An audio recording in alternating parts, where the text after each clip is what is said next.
Un nouveau musée va ouvrir à Musson, le musée minier et métallurgique de Musson et Alanzy. C'est son nom. Notre invité du jour, c'est Rudolf Noben, un des bénévoles de l'ASBL. Rudolf, bonjour. Bonjour Anne-Sophie.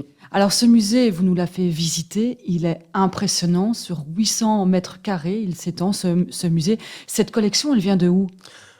Cette collection, elle vient d'aventures au centre de notre village. On a une petite mine et mes parents habitaient juste au-dessus de la petite mine. Et puis on a découvert avec mon frère, ma sœur. Et avec vos amis aussi ? Oui, avec Benoît, Sylvain, Nicolas, Christophe, et etc. toute la bande. Vous avez commencé à descendre à la mine tout seul, et puis finalement vous étiez 2, puis vous étiez 10. On cherchait à l'extérieur des wagonnets, des vieilles rails, des vieilles mèches. On essayait de trouver du matériel pour notre petit musée. Et papa, qui est un bricoleur, réparait ça au fur et à mesure qu'on lui ramenait du matériel. Et puis ça s'est accumulé tout doucement, et puis il a bien fallu en faire quelque chose. Accumuler, je pense que le mot est faible, parce que ce sont des milliers d'objets que vous avez quand même rassemblés. Qu'est-ce qu'on peut y trouver dans cette collection ? Des lampes de mine. Il faut savoir qu'en réalité, le musée il est totalement différent des autres musées luxembourgeois ou français, parce qu'on n'avait pas réellement les moyens. Donc, ce qu'on a récupéré essentiellement, c'est du petit matériel. Donc, aussi bien des lampes de mine, aussi bien des becs, aussi bien des pics, des petits marteaux-piqueurs, et tout le petit matériel du mineur en lui-même. Oui, et il y en a beaucoup. Et chaque fois que vous sortez des cartons, tout est nettoyé, restauré ? Alors, tout a été nettoyé ces 20 dernières années, parce que papa a toujours nettoyé au fur et à mesure les choses. Bon, effectivement, maintenant, on a encore beaucoup de dons. Il y a des gens qui nous ramènent du matériel. De temps en temps, il y a les urbexeurs qui reviennent avec du matériel, qu'ils ont trouvé à gauche ou à droite, mais dans toute la France, dans toute la Belgique. Parce que le matériel d'Alanzy, c'est le matériel de toutes les villes en général, quoi. Et les urbexeurs, ça, vous ne vous y attendiez pas, que ces explorateurs de sites urbains vous aident ? Ah oui, c'est des gros réseaux, et ça reste des gens super sympathiques et qu'on a toujours accueillis, et qui ont des histoires formidables à nous expliquer, quoi, je veux dire. Parce que le bâtiment aussi, vous l'avez créé de toutes pièces. Il y a qui derrière, en fait ? C'est papa qui a voulu vivre une passion, quoi, je veux dire. Donc, à un moment ou à un autre, pendant une dizaine d'années, il a essayé de faire au maximum, etc., de ses possibilités.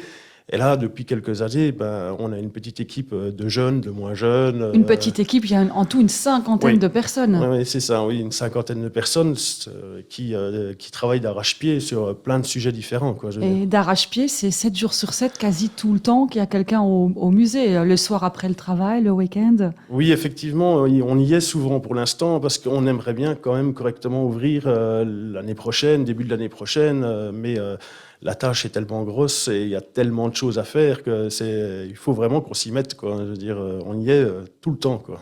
Alors, Rudolf, votre musée, vous en êtes où ? On en est où on sort les produits des cartons, qu'on les met dans les vitrines. On essaye de trouver les dispositions les plus adéquates. On a énormément de travail au niveau des photos, etc. Il faut les reproduire, etc. Et ça coûte beaucoup d'argent. Il y a encore tout ce qui est explication, parce qu'il faut que ça plaise aux petits comme aux grands, et que ça passionne les collectionneurs, et que ça passionne les gens comme tout le monde, comme moi, quoi, je veux dire. Alors, parce qu'il y a une cinquantaine de bénévoles qui tournent autour de cette ASBL, c'est énorme, mais pas seulement. Ce qui est aussi impressionnant, c'est que des entreprises de partout, et même d'Ardennes, d'Arlon, d'Ardennes et de Gaume, évidemment, oui, de Libramont, vous aident. Oui, Libramont, Mex-Devant-Virton, Virton. Et ils vous donnent quoi, en fait ? Du matériel, ça peut être de tout. Ça peut être des briques, ça peut être du sable, ça peut être du ciment, ça peut être de l'isolation, ça peut être du bois, ça peut être du carrelage. Il y a plein de choses qu'on a besoin pour, effectivement. Ça peut être, des plaques en verre plastifiées. Les châssis, les portes. Oui, tout. On récupère tout, et dès qu'on a besoin de quelque chose, on fait une demande, et bien souvent, les gens sont super réceptifs, nous donnent un coup de main comme ils peuvent nous le donner, parce que des petites sociétés peuvent nous donner des petites choses, et les grosses sociétés nous donnent des plus grosses choses. Mais ils ne demandent jamais de retour, quoi. Je veux dire, ils sont vraiment... c'est des fois un petit peu... Ah oui, et ils veulent même une totale discrétion. C'est vraiment par passion pour votre musée. Ça va jusqu'au moment où, à un moment ou à un autre, les entreprises nous téléphonent et, nous proposent un coup de main, quoi. Je veux dire, on n'a même plus besoin. Une société de pelleteuses du coin, clairement, m'a téléphoné. Il m'a dit un jour, Rudolf, tu as besoin d'une pelleteuse pour faire, la terrasse. Et elle devait me l'amener 2-3 jours, et puis elle est restée 15 jours à la maison. 15 jours au musée, et on a travaillé 15 jours avec, quoi. Donc, c'est des fois à se demander, mais c'est super, hein. Oui, parce que même les aménagements extérieurs, ça va jusque-là. On vous prête de la main-d'œuvre. C'est une générosité qu'on n'a jamais vue parce que vous fonctionnez quasi avec aucun subside, pratiquement, enfin très très peu, et vous l'avez monté qu'avec la bonne volonté d'une cinquantaine de personnes et des dons. Oui, oui, Et ça a de la gueule en plus. oui, ça reste très, très, très, très sympa, quoi, je veux dire. Mais c'est vrai que les bénévoles sont des fois fort motivés, même des fois même fort découragés quand ils voient tout le travail, et puis quand ils voient comment ça se passe et la mobilité, tous les gens qui se mobilisent pour nous donner un coup de main, ça se passe tout seul, quoi, tout compte fait. Mais bon, il y a encore 80% du musée est quasi fini. Maintenant, il reste 20%. Bon, il faut, à un moment ou à un autre, reproduire des photos. On sait très bien que reproduire une photo, la nettoyer, et la retraiter pour qu'elle soit plus grande, ça va coûter de l'argent. Et la reproduire elle-même, ça coûte vite de l'argent. Maintenant, il y a tous les textes qu'il faut, à un moment ou à un autre, remettre sur Amener de l'humain au musée, c'est important pour nous. Et amener des explications, c'est important parce que papa est au courant de tout le matériel, toute l'histoire. Moi, je suis au courant. D'autres bénévoles un peu moins, mais c'est vrai qu'on veut vraiment transmettre. Et puis, on joue un petit peu avec les jeunes adolescents ou à un moment ou à un autre, pour les promenades extérieures, etc., etc., on essaye de leur apprendre leur passé, quoi, tout compte fait. Alors, Rudolf, votre musée, il est impressionnant. Il s'étend sur 800 mètres carrés. Les collections à l'intérieur sont époustouflantes. Mais ce n'est pas qu'un musée. Vous cherchez à développer des réseaux et des collaborations autour du musée. Oui, bien sûr, on a une salle polyvalente qui fait 250 mètres carrés, 300 mètres carrés. On a une salle de cours, on a une salle qui va devenir multi-ISBL. On travaille à le parc naturel de Gaume, la commune qui donne un super coup de main aussi bien à l'extérieur du musée, dans la balade extérieure.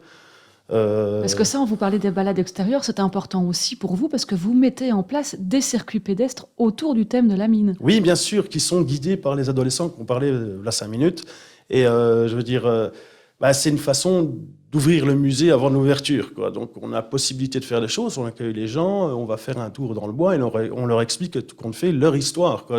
Parce qu'il y a l'histoire de la mine, il y a l'histoire de l'usine, mais il y a tout ce qui est autour, les légendes urbaines, etc., etc. Et parce que quand on se balade avec vous, parce que vous nous avez emmenés dans une de ces balades, vous allez même plus loin. Vous parlez des plantes, vous connaissez tout. Je connais Pas tout, mais beaucoup. Je connais des choses, oui, effectivement, mais on est un petit groupe où on apprend les orchidées, on apprend à manger des orties. Ça va faire rire sûrement des enfants qui sont déjà venus avec nous en promenade. Ils ne pensaient sûrement pas manger des orties. Et puis après, il y a la frontière, quoi. Il y a toutes les légendes urbaines autour de la frontière. Oui, il y a plein de choses à découvrir autour de ce thème, quoi. Et ça, vous en organisez déjà maintenant, il ne faut pas attendre 2023. Non, effectivement, on en a déjà organisé avec certaines écoles, on en a organisé avec la commune, on en a organisé autour du projet Train Sac à dos avec le parc naturel de Gaume. Oui. Et il y a du monde à ces balades. Il y a effectivement énormément de monde et des fois on est un petit peu, on n'en fait pas trop la publicité parce que autrement on n'a plus le temps de travailler au musée. Donc à un moment ou à un autre c'est. Oui, ça marche bien et quand on rentre, on va pouvoir profiter bientôt de cette cafétéria qui est aussi incroyable. Vous aimeriez bien d'ailleurs que ça devienne un petit peu un centre névralgique, ça pourrait, de la commune tellement c'est accueillant. Disons que étant donné un fils d'indépendant, que mes parents tenaient un café, qui a toujours été un café assez familial. Cette ambiance familiale, on voudrait la garder et la remettre au musée, une petite balade en famille dans les bois où il fait frais en été, et puis on descend, on boit un coup.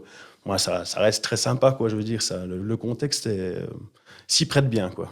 Un grand merci, Rudolf Lomen, d'être venu dans notre studio.